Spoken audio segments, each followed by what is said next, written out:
ഈശോമിശിഹായിൽ ഏറെ പ്രിയപ്പെട്ട സഹോദരങ്ങളെ, ജീവിതം ചിലപ്പോഴൊക്കെ എത്ര പെട്ടെന്നാണ് മാറിമറിയുന്നത്.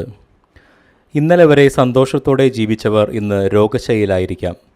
ക്യാൻസറോ കിഡ്നി ലിവർ അസുഖങ്ങളോ തളർത്തുന്ന ഹൃദയരോഗങ്ങളോ മൂലം ശാരീരിക വേദനകളാൽ പൊളയുന്ന നിമിഷങ്ങൾ, അല്ലെങ്കിൽ സാമ്പത്തിക തകർച്ച, വിശ്വസിച്ചവരുടെ ചതി, പ്രിയപ്പെട്ടവരുടെ വേർപാട്, അങ്ങനെ ജീവിതത്തിൽ ഒന്നിനു പുറകെ ഒന്നായി വന്നു ചേരുന്ന കൈപ്പേറിയ അനുഭവങ്ങൾ.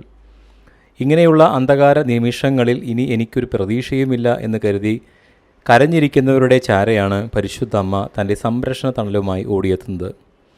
നമ്മൾ വീഴുമ്പോൾ താങ്ങാനും അന്ധകാരത്തിൽ വഴി കാണിക്കുവാനും വിമലഹൃദയത്തിൻ്റെ ഉടമയായ അമ്മ എപ്പോഴും നമ്മോട് കൂടെയുണ്ട്.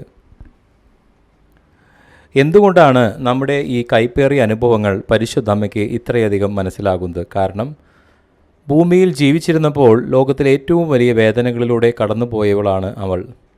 സ്വന്തം മകൻ ചാട്ടവാറടിയേറ്റ് ചോരയൊലിപ്പിച്ച് കുരിശിൽ കിടന്ന് പിടഞ്ഞു മരിക്കുന്നത് നേരിൽ കണ്ടവളാണ് വ്യാകുലമാതാവ്. ഒരു രോഗിയുടെയോ തകർന്ന ഹൃദയമുള്ളവൻ്റെയോ ഉള്ളിലെ സങ്കടം ആ അമ്മയ്ക്ക് നന്നായി അറിയാം.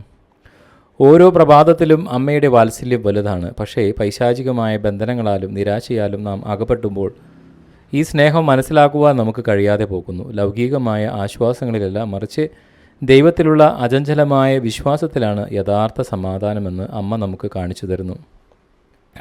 രോഗബാധിതമായ ശരീരത്തെയും തകർന്ന മനസ്സിനെയും അമ്മ തൻ്റെ സ്വർഗീയ മേലങ്കിക്കുള്ളിൽ ഒളിപ്പിച്ച് കാത്തു സൂക്ഷിക്കുന്നു. നമ്മൾ ഹൃദയം തകർന്ന് അമ്മയെ വിളിക്കുമ്പോൾ പൈശാചികമായ എല്ലാ നെഗറ്റീവ് ചിന്തകളെയും മാറ്റുവാൻ അമ്മയുടെ മാധ്യസ്ഥത്തിന് സാധിക്കും. കാനായിലെ കല്യാണ വീട്ടിൽ കുറവുകൾ കണ്ട് ഇടപെട്ടതുപോലെ നമ്മുടെ രോഗങ്ങളിലും വേദനകളിലും ഈശോയുടെ തിരുമുറിവുകളിലേക്ക് സമർപ്പിച്ച് അത്ഭുതകരമായ രോഗശാന്തി അമ്മ നമുക്ക് വാങ്ങിത്തരുന്നു. ശാരീരികമായ വേദനകൾ നിലനിൽക്കുമ്പോഴും അതിനെ സഹിക്കുവാനുള്ള അമാനുഷികമായ സമാധാനവും ധൈര്യവും അമ്മ നമ്മുടെ ഉള്ളിൽ നിറയ്ക്കുന്നു. നമുക്ക് കണ്ണുകളടച്ച് നമ്മുടെ രോഗങ്ങളെയും ജീവിതത്തിലെ കൈപ്പേറിയ അനുഭവങ്ങളെയും അമ്മയുടെ കരങ്ങളിലേക്ക് കൊടുത്ത് പ്രാർത്ഥിക്കാം. ഞങ്ങളുടെ കാവലും സംരക്ഷകനുമായ പരിശുദ്ധ അമ്മേ, മാരകമായ രോഗങ്ങളാൽ കിടപ്പിലായ അങ്ങയുടെ മക്കളെയും ജീവിതത്തിലെ കഠിനമായ തകർച്ചകളിലൂടെ കടന്നുപോകുന്ന പ്രിയപ്പെട്ടവരെയും അങ്ങയുടെ വിമല ഹൃദയത്തിലേക്ക് സമർപ്പിക്കുന്നു. അമ്മേ, വേദനകളുടെ ഈ കുരിശിൽ ഞങ്ങൾ തളർന്നു പോകാതെ ഞങ്ങളെ അങ്ങയുടെ മാറോട് ചേർത്ത് പിടിക്കണമേ.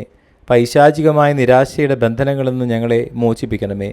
അങ്ങേക്ക് അസാധ്യമായ ഒന്നുമില്ലെന്ന് ഞങ്ങൾ പൂർണ്ണമായി വിശ്വസിക്കുന്നു. ഓരോ പ്രഭാതത്തിലും അങ്ങയുടെ വാത്സല്യം നിറഞ്ഞ സംരക്ഷണം തണൽ ഞങ്ങൾക്ക് കോട്ടയായിരിക്കണമേ. ഈ കൈപ്പേറിയ അനുഭവങ്ങളെല്ലാം മാറി പ്രത്യാശയുടെ പ്രകാശം ഞങ്ങളുടെ ജീവിതത്തിൽ നിറയട്ടെ. ആമേൻ.